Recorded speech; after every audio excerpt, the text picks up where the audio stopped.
could see some very gusty winds with this, and we're starting to pick up a couple of lightning strikes too. It is interacting with some of the sea breeze, so you could see some funnel clouds forming with this too. And you see a little bit more here, again, building back to the west. Now this is ahead of the cold front that's going to move through tomorrow morning, so we'll get another shot of rain then too. So this is just moving into Wellington right now and stretching down to Sherbrooke there and down in the western Boynton and up into the acreage too. That's where we're seeing a couple of lightning strikes just outside of Lion Country Safari near Loxahatchee Groves there. This is moving off towards the northeast, so some of the communities there, Andros Isle, and farther off into Riverwalk, and then back into downtown West Palm Beach here in a little bit. So we'll put the tracker on it here and we'll time it out for you in some of the communities here. Jupiter Farms 741, at least the western areas of that, 701 for Palm Beach Gardens.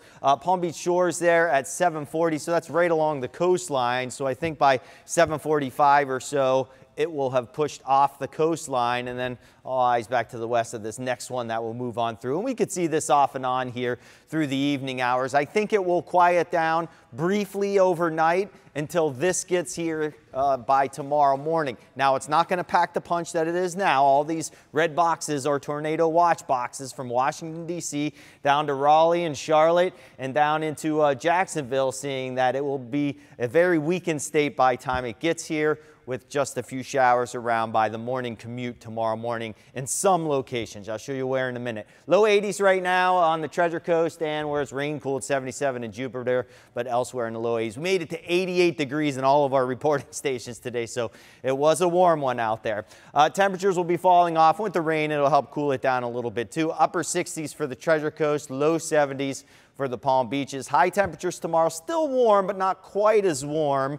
Got to take a little bit for the cool air to get down here, but lower 80s instead of the upper 80s for the Treasure Coast, mid 80s for the Palm Beaches. I think by tomorrow evening it will feel fantastic because we're going to wipe out the humidity altogether. So timing out the cold front here, the rain from it, ahead of it that is, reaching the Treasure Coast at about 5 a.m. or so, reaching the Palm Beaches around 8:30 or so, and then exiting the area altogether by 10, 11 o'clock. Clouds clear by 3, 4 o'clock. It'll be sunny. We'll have a nice sunset, and it will feel very comfortable with that low humidity for sure.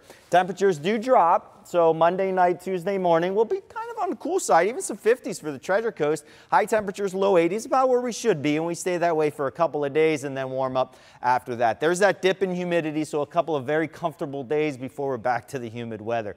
Boating forecast, better boating out there as the wind turns offshore. And the beach forecast, although the morning might look a little iffy, the afternoon is going to be fantastic.